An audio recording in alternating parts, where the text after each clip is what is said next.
Don't let yourself be dissuaded by the statistics. They're true. They're not fake. They're very real, but you can, as an entrepreneur, it's your job to bend the odds of success.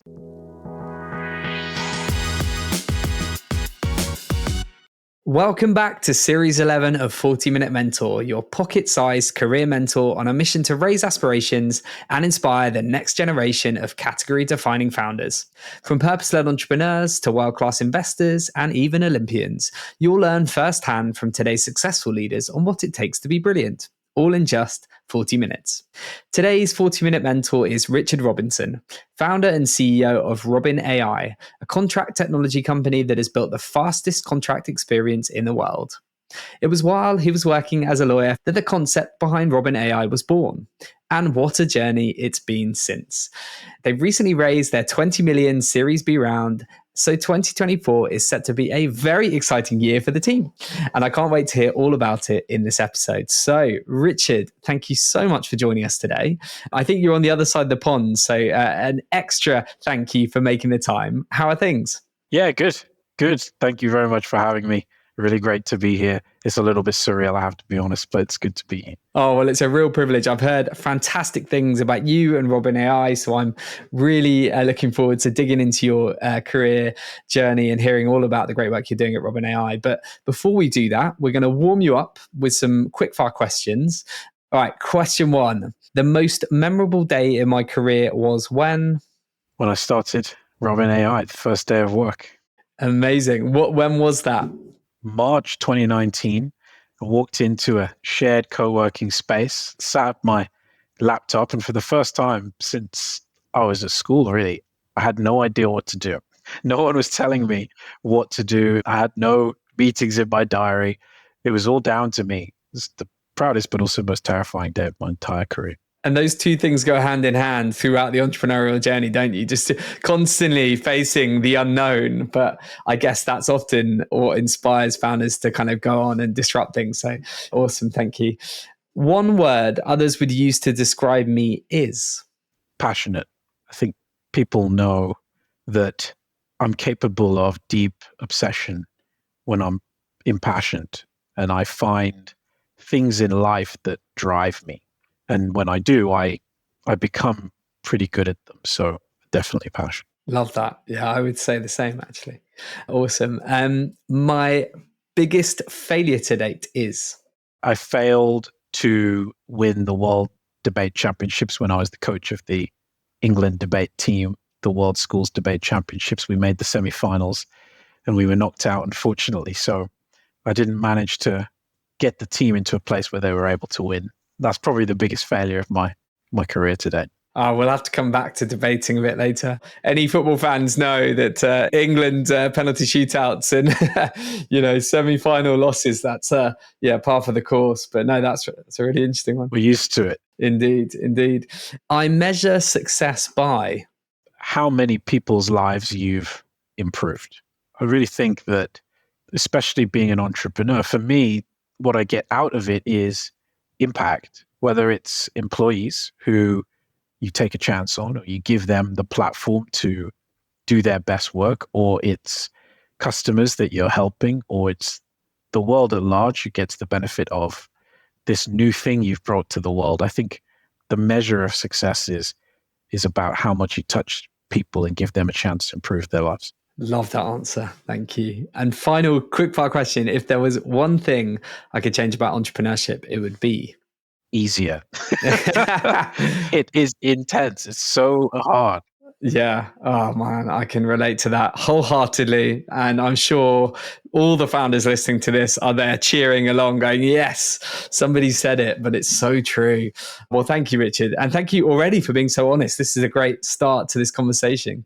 It's important. And this is part of why we have this podcast. Let's tell the real truth of the founder journey. But we're going to dig deep into the Robin AI story, of course. But before we get there, would love to, for our audience that don't know your background, do you mind sharing a bit of an overview of your CV, sort of whistle-stop tour, and any of the kind of key milestones along the way to becoming a founder? Yeah, so I'm from Birmingham.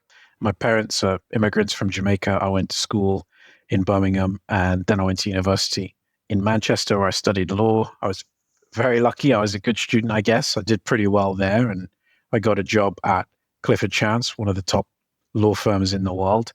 Before starting, I was the coach of the England debate team. I got to coach debate all over the world. It was something I did at sixth form college and at university and developed real skill for. So I was coaching before I started in the law too. And then I spent 6 years in the legal industry. Most of that was at Clifford Chance and then for a litigation firm led by a famous litigator, David Boys. I worked at his London office. And then I started Robin AI in March 2019. To date, we have about 110 employees. We obviously started with just me. We've raised about $32 million to date, 72 customers all over the world. So been quite the journey. Yeah, for sure. Wow, thank you so much for sharing. What an amazing ride you've been on. And you mentioned the debate piece. I just wanted to ask, that's definitely a first for the podcast. So how would you say that skill set has helped you in your law career initially and now as a founder?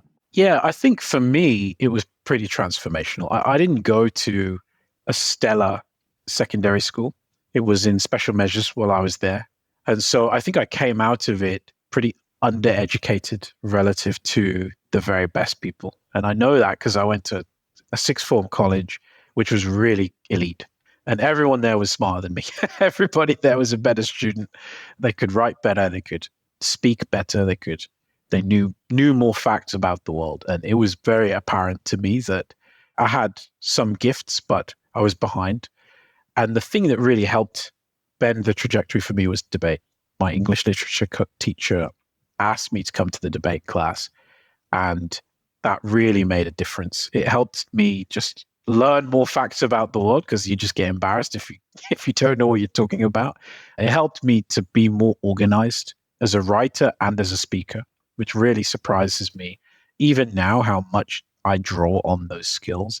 And it just gave me a pastime where I've met many of my best friends from this activity. So it really helped me. And throughout my career, those skills come in handy, right? If you can write cogently, if you can speak cogently, if your thoughts are organized, and if you can see both sides, it really helps you make decisions and think ahead. So it's been transformational for me, I'd say. And coaching, maybe I'll just add, was even more enriching. I think I wouldn't have started on the entrepreneurial journey if I hadn't been a debate coach, because it taught me the value of coming up with a plan, building a team, and executing against that plan, and how you can make a difference in people's lives if you take them on these highly ambitious journeys. It was very analogous to what I was trying to do in the law.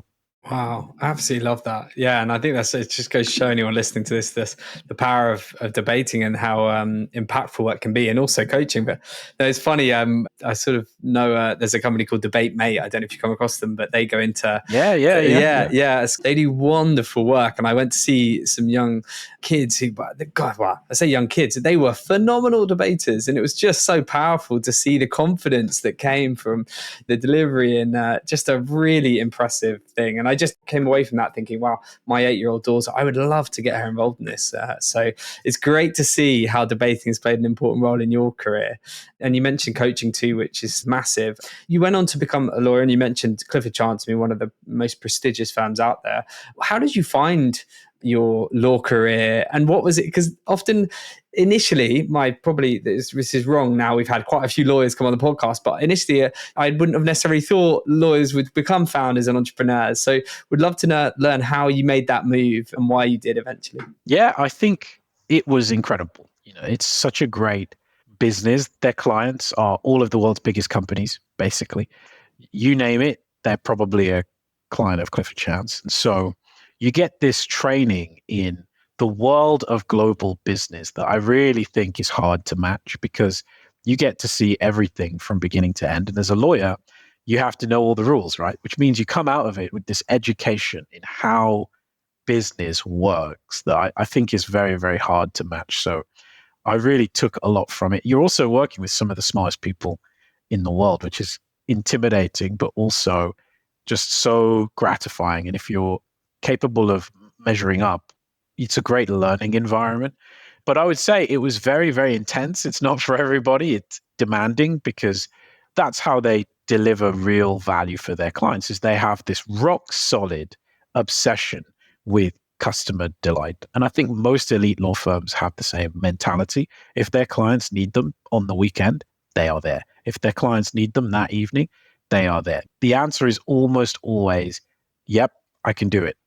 That was a huge education. I rely on that so much in my time as an entrepreneur. I think that was a real value I extracted from the firm. So I got so much out of the process. But I agree with you. Certainly in the UK, being a lawyer, to my mind, is not really a huge overlap with being an entrepreneur.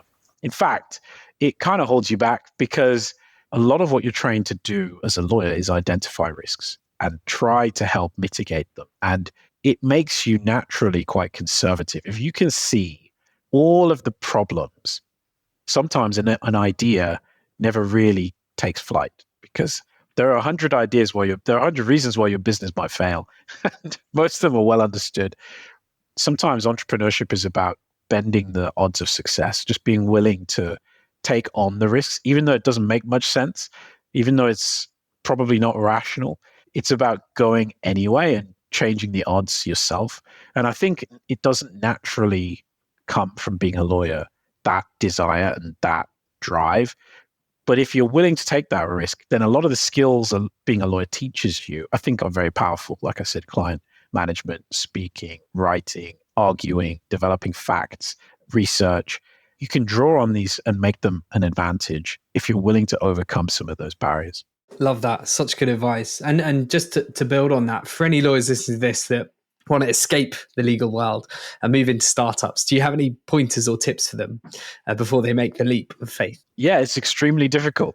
I think from my perspective, because I'm in technology, I really think the key things to think about, at least in technology, are around thinking through the idea you have without making too much reference to competition and instead just talking to potential customers. If competitors are a problem, the potential customers will tell you. Don't worry too much about the competitive landscape. Focus in on the feedback the people you think you want to sell to give you when you talk about your idea. That's one. Two is linked to that. Talk about your idea. I find a lot of lawyers so nervous that someone's going to steal their idea that they don't even start.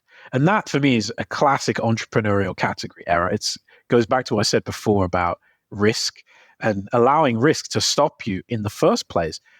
The reality is, and you know this, James, being an entrepreneur and being successful is mostly about execution. And your idea is important, but the reality is if you could give that idea to somebody else and they could out execute you, then you're in trouble because your idea is not going to stay secret forever. That's so true. It's so interesting because when I started my career in recruitment, all the big corporates, I had worked in a corporate and nobody would share who their clients were or what they're working on. They were so, it was just, you do not tell anyone. And I initially, when I set up JBM, I thought I had to do the same because I was like, well, if I tell everyone my clients, I will not be in business because I started the business with a couple of grand and not a lot to lean back on. And then I realized after a few years, I was like, this is absolutely insane.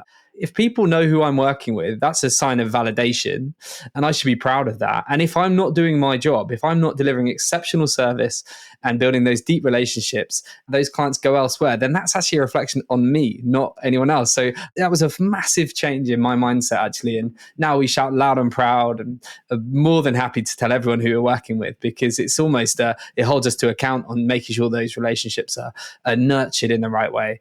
It's a really good point, not one that we've talked about much on the pod before, which we have to talk about Robin AI. I know our listeners will be like, can we talk about this rocket ship? So tell us a bit about the origin story of the business. For anyone that hasn't heard about it, how does it work today? Yeah, so we're building an AI legal assistant, and the goal is to build a tool that anyone in the world can use to solve any legal problem that they might have. Anyone in the world. Companies like OpenAI and Anthropic, they're building what they call AGI, these generalized intelligence systems that can do anything basically. We're not doing that. We're building what we call a specialized intelligence. It's supposed to be a genius at the law. And the goal is that it accelerates a lot of the time it takes to do legal things, but more importantly, that it dramatically reduces the cost of legal services so that more people have access. We want to democratize access to what is one of the most expensive assets in the world, which is legal knowledge. So that's the goal. Today, we really serve in-house legal teams, and our systems use AI to read and understand contracts. So we help companies to negotiate contracts faster. We help them understand what's in their contracts using our proprietary AI.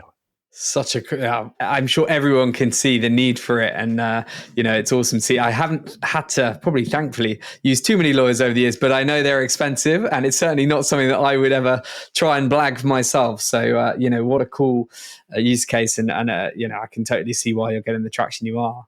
You've obviously raised a lot of money. You mentioned, I think, $32 million from top tier VCs. So it's clearly you're on this real journey. You've grown very quickly. But I'd like to take you back to the beginning, if you don't mind. You mentioned day one, which was terrifying. What were those first few months like? What were some of the hardest parts or the challenges that you had to overcome in the early days, and as you kind of found some product market fit? Yeah, I think overcoming the fear of talking to users about my idea was the most prominent thing. I came into it with a pretty loose idea of what I wanted to do. I wanted to build an AI legal assistant. That was always the end goal, but where we started was much more flexible. So I spent the first few months just talking to as many potential customers as I could. And I actually wouldn't even tell them what the idea I had was until right at the end of the process. I would just talk to them about their day, understand their problems, understand their pain points, understand the things that they were doing, what drove them, and what was going wrong. What, if I could wave a magic wand, would you have me do? And it was only at the end of that I would talk about my idea and test whether or not it really worked. And the amount of stuff I've been in the legal industry for 6.5 years, I learned more in that 3 months than in that entire 6.5 years, because I was really listening with an open mind to understand how people do their job. It was an education, to be honest. And I think that for me, that is a scary thing, because you want to build something and you want to get going and you want to get confident that the thing you're building is going to work. You've quit your job, you're out of work, you haven't really got the safety to rely on that you had before. Going into an uncertain period where you're just talking to people, that was pretty anxiety inducing, but I really think in the end it served us well. Yeah, for sure. And what would you say when you look back on it? What are the things you're most proud of, or the most kind of biggest learnings that you've taken from the last few years of building Robin AI? Yeah, I think from the whole journey, the thing I'm most proud of is probably the team. We've built a really diverse company here, and we've still performed very well for a European startup. I think we have about 50% of the company are women, something like 35% of the company are, I think, minorities. It's one of the most diverse startups in Europe, and certainly at this stage to have reached this scale. I'm very proud of that, in part because we didn't do it on purpose. It was always my intention to build a diverse team. All the teams I've led have been, but we don't have any policies or rules or quotas. We don't do any of that. We just try and approach these things with a genuinely open mind. And I think we have a thoughtful way of thinking about diversity. So I'd say I'm very proud of that. I'm very proud of the customers we have. It rivals even the customers at Clifford Chance. Some of the names, I can't share them all, unfortunately, because I'm not allowed. But if I could, I would shout from the rooftops about some of these customers, because they're the kind of companies that are the most significant in the world. It's really a matter of pride when I see some of the people that we work with. And finally, I'd say it's still crazy to me that young people starting their career or early in their career are willing to take a bet on us to come and work with us. It's still so motivating to me to see that people who could have gone and worked at Barclays or could have gone and worked at Clifford Chance have given their trust to me and the company, and have given us that early point in their career. I'm always proud when I see these cohorts of people come and start working with us. So I'd say that's what I'm probably most proud of. And man, the amount of things I've learned on this journey. If I had to pick one lesson, one learning, I would say that it's that people really do make the difference. The quality of your team is the outcome that you're going to achieve, basically. You need a team and a plan. And if you don't have both and both aren't amazing, you are not going to win. It's as simple as that. And I think even I underestimated the difference the right person at the right moment in their career can make. It's more than two, it's more than three. Sometimes having the right person can give you 10 times more than having other people who might be nearly as good, but just aren't quite exactly what you need. It's a massive force multiplier. And so investing a lot in getting the right people, that to me is the biggest learning I've had since I started the company. It's a fantastic learning. And coming from a headhunter that is so passionate about all things people, culture, talent, it's just apps music to my ears and just wonderful, wonderful to hear. And also, it's just great to hear the pride with which you speak about your team and the diversity, which is sadly still continues to be a problem across the tech ecosystem and the venture ecosystem. And something that we have always done our utmost when it comes to searches to do our bit in that. And JBM's team has always been incredibly diverse as well. But it is lovely to have an example here of a company just doing it brilliantly well. You are tackling a big problem here, and it's a gnarly one, and probably one that lots of companies have tried to tackle before. It's an industry that's naturally conservative, as you said, and tech averse, I would say, I assume, from everything you sort of have heard over the years from lawyer friends.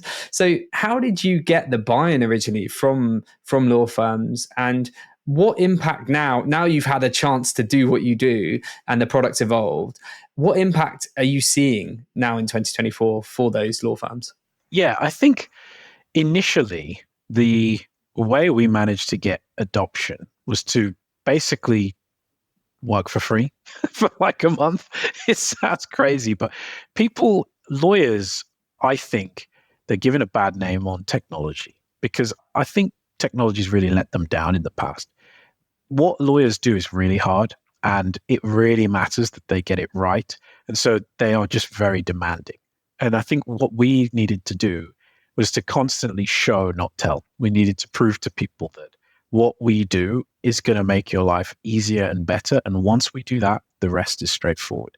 And so we would work for free for a month and prove to people that we meant business and that we could deliver what we said we could. So that was a core part of how we got over that initial hump and the adoption curve. And I think looking forward to 2024, things are completely different, to be honest. When I started in 2019, it was the idea of an AI legal assistant that was any good was crazy, to be honest. People just didn't believe that was possible. And today, I think everybody's using one of their own. They're using an AI assistant every couple of days. People are complaining that they're using them too much to cheat on essays and exams. So I have seen a huge shift in willingness to try these technologies. People are rightly a little skeptical about certain things. But in 2024 and 2025 and 2026, all you're going to see is greater and greater levels of adoption of AI in the legal industry until eventually every lawyer in the world is using these tools. And eventually every person in the world is using these tools either instead of or alongside using a world-class lawyer. And it's going to make the job way more fun, way more interesting. It's going to have a massive impact on the industry, I think. Oh, for sure. And what an opportunity for you to kind of hopefully dominate that space for years to come and create something that is truly transformative. Love that. Clearly, the hype around AI and ChatGPT has exploded in the last 12 months, but you were building this before that hype. So how has that changed things for you, just the business? And I'd love to hear your thoughts on the state of AI, this year and what that means for the startup ecosystem, society as a whole. Yeah, I think for us, it's changed a few things. It's really, from a product perspective, it was an accelerant. Tools like LLMs, we were always betting that AI was going to keep improving and that we wanted to be ahead of the curve for when that happened. And it would be a rocket booster on our growth. And that's predictions come true, which is gratifying. I think it's also, though, made it easier, or it's brought more people to our attention.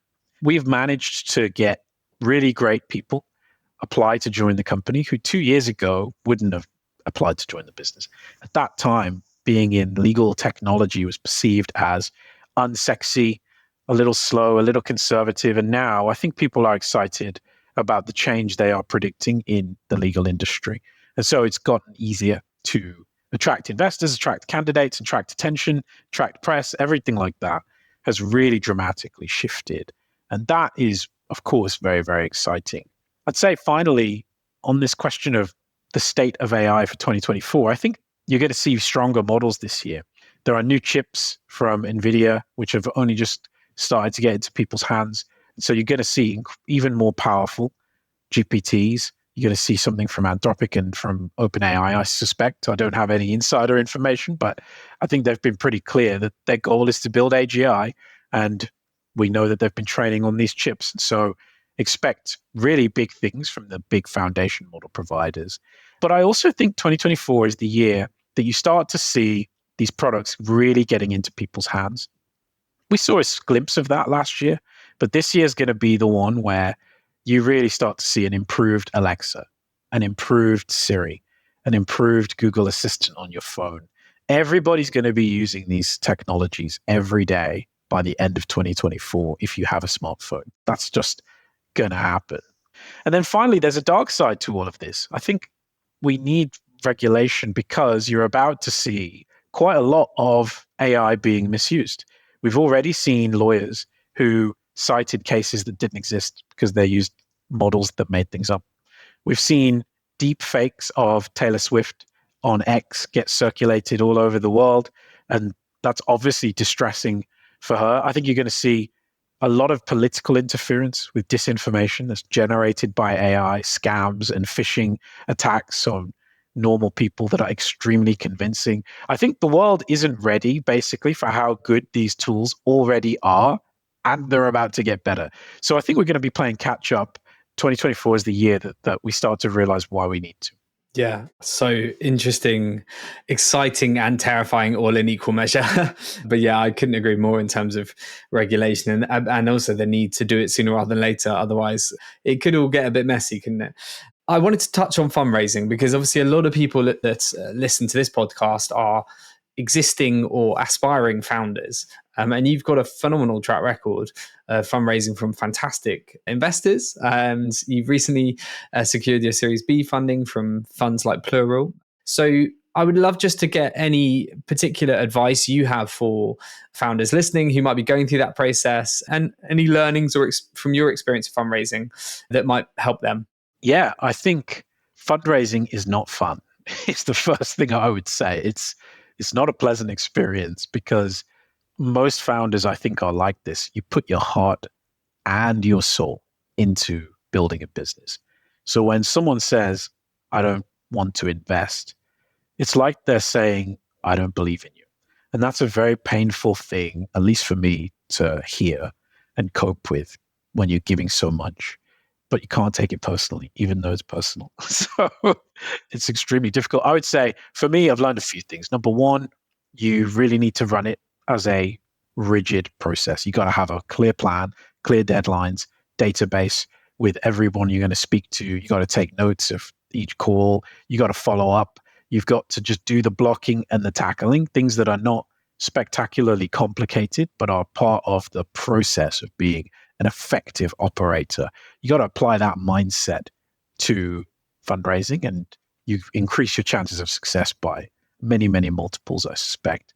That's number one. And then number two, I really think this is something that took me a while to learn. But I think when you're fundraising, especially if you're running a business where it's highly ambitious, it's one of these companies where you're trying to do something that hasn't been done before, which I certainly think we've been trying to do. It's important that you don't go out trying to convince people that your vision of the world is going to come to pass. What you're trying to do is find believers. You're trying to find the people who actually agree with you and just need to be told and explained how you've got the right team to get it done. And that is a really big shift. It's when you're trying to convince people that I think you get disheartened when you hear no. And it's also more exhausting because you're constantly trying to handle objections when really what you want is someone who agrees with you on the direction of the world and just needs help being guided on that journey as you see it. And that filters out a lot of people and gives you the opportunity to focus in on the investors who are going to make a difference. Because if you convince someone to invest in you because you knew some fact or you made some argument or you spanned some story, there's no guarantee it's going to last. And you're really taking these people on a journey. It's going to last 5, 7, 8, 9, 10 years potentially. You want people on that journey who, at the end of the day, fundamentally believe in you and your game plan. And that will make the whole process much better. So that's something I've really tried to select for, is investors who believed in what we're doing and believed in us. Yeah, absolutely. And one of those investors is Ian Hogarth, a former 40-Minute Mentor guest, who is also in charge of leading the UK's AI Foundation Model Task Force, which is no small gig. What's it been like working with such an accomplished founder, an investor, visionary, and what impact has he and other investors had, at Robin AI? Yeah, well, they've had a huge impact. The whole Plural team, to be honest, is a team of former operators who have made a big difference to outcomes because they have helped us to see around corners. I mean, Ian and Karina introduced us to several of the LLM companies before it was really popular. And it was through those introductions that we really started to accelerate. They helped me a lot. They talked me through issues. They helped me on things I'm struggling with. But most importantly, being an entrepreneur, I'm sure you've experienced this, James, it's really lonely. You face problems and you feel like you're the only one.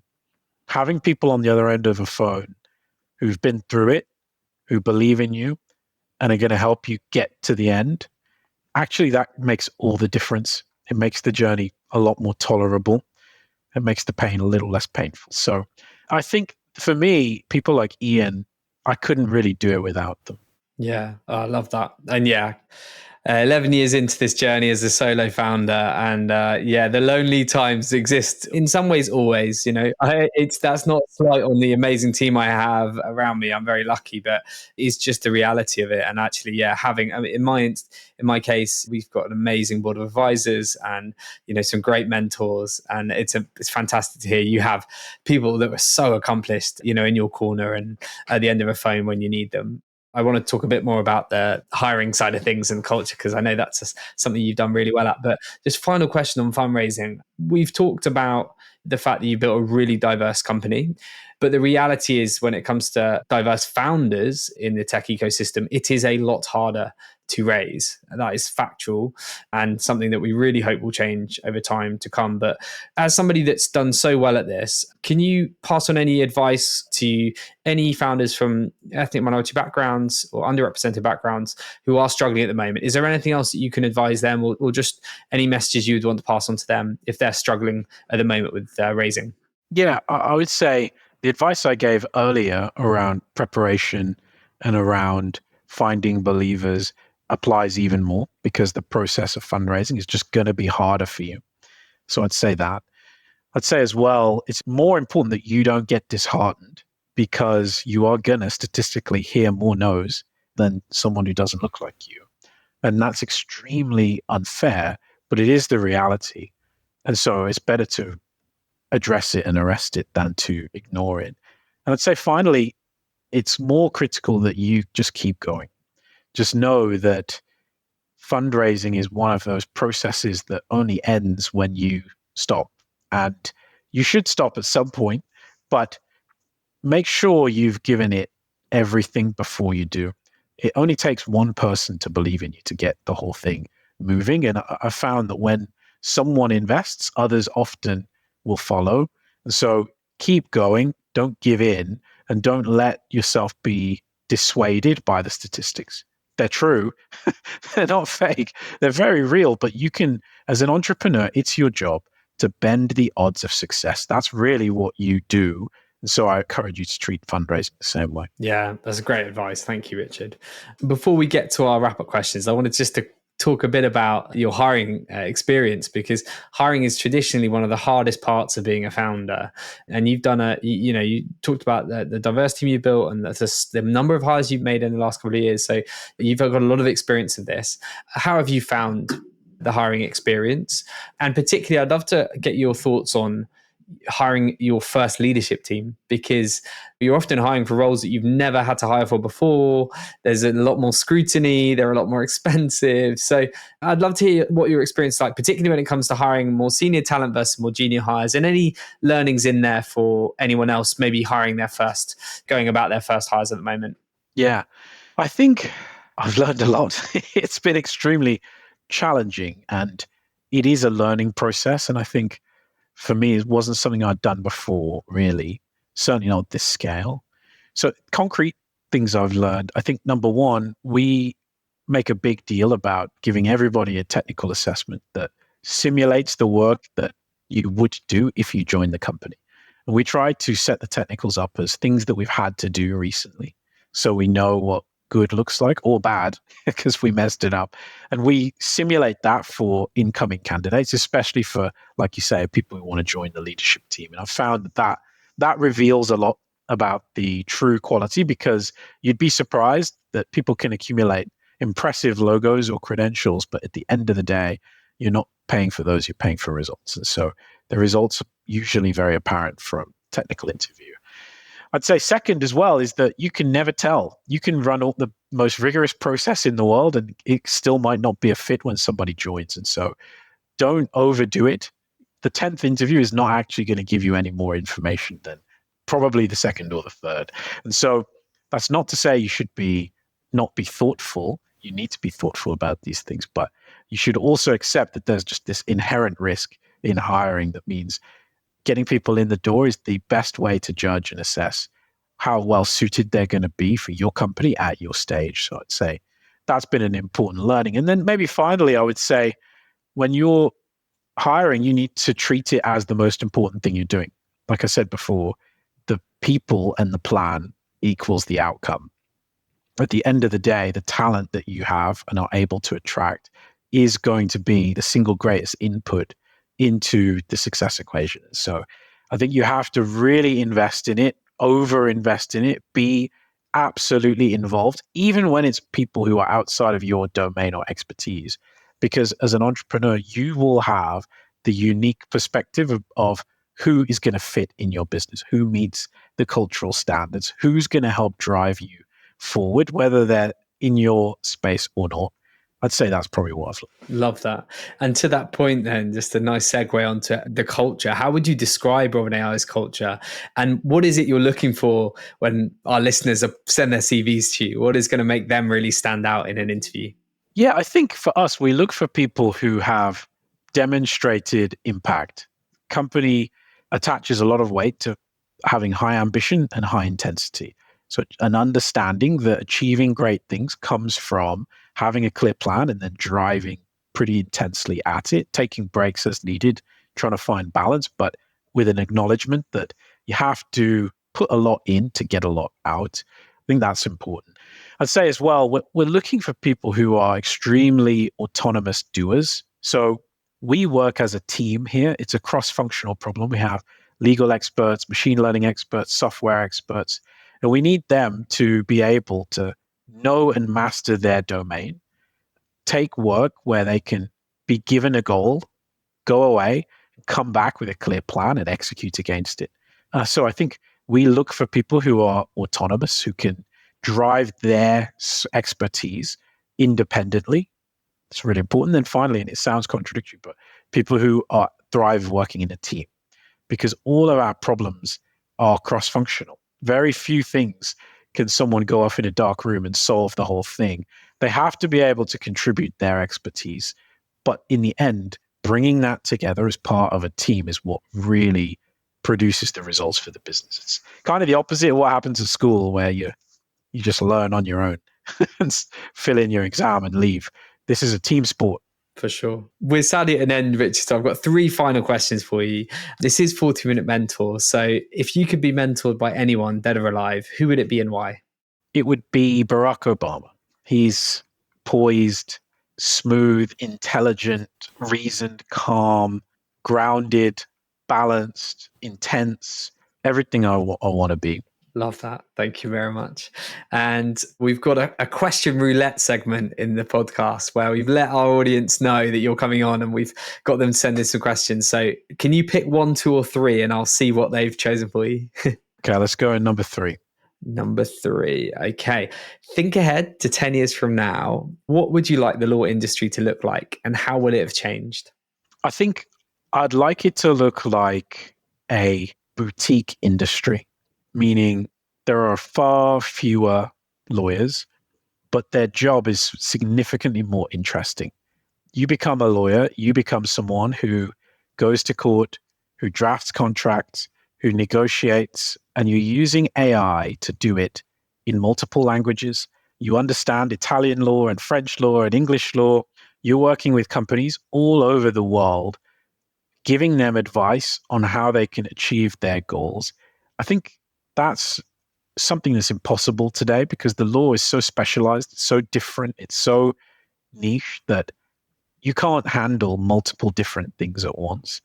But if we can build the right technology, then one day people will use Robin to give them the intellectual superpowers that makes the job way more interesting. And when that happens, I think everyone in the world will have greater levels of access. And a lawyer's job is to go beyond just knowing the law, to do the human piece and to help drive results. That's what I hope to see in the next future. Really interesting. Thank you very much. And final question, if there is one piece of advice that you'd like to leave our listeners with, what would it be? I think if you're thinking about being an entrepreneur, the one piece of advice is to start. You just got to get going. You've got to overcome the fear, overcome the risks, ignore them for a minute, just start. And if you're already an entrepreneur, my advice is keep going. It's a very, very hard road. I haven't finished the journey I'm on, so I'm aware of that. But I think the best advice is to keep going because it does get better and it does get easier as you keep going. So I wish everyone the best in that regard. Wise words to finish, Richard.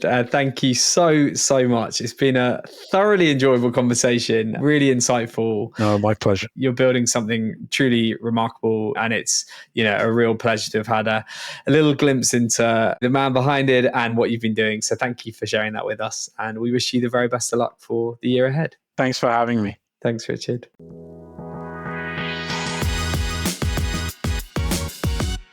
Thank you so much for tuning into today's episode. I really hope that you found it useful and inspiring. If we have left any questions unanswered, or if you have any feedback or guest recommendations for future series, then please make sure you get in touch on info@jbmc.co.uk. I often get asked by listeners how you can help us spread the word about 40 Minute Mentor. There are 2 simple ways you can help. Firstly, share this episode on your preferred social media platform, and LinkedIn is probably where I'm most likely to see it. And you can also leave us a review on either Apple Podcasts or Spotify. Every share on social media and review left on the podcast platforms really helps us to get 40 Minute Mentor in front of new audiences and share the power of mentorship even further. Thank you so much for your ongoing support, and I look forward to seeing you again next Wednesday for even more pocket-sized mentorship.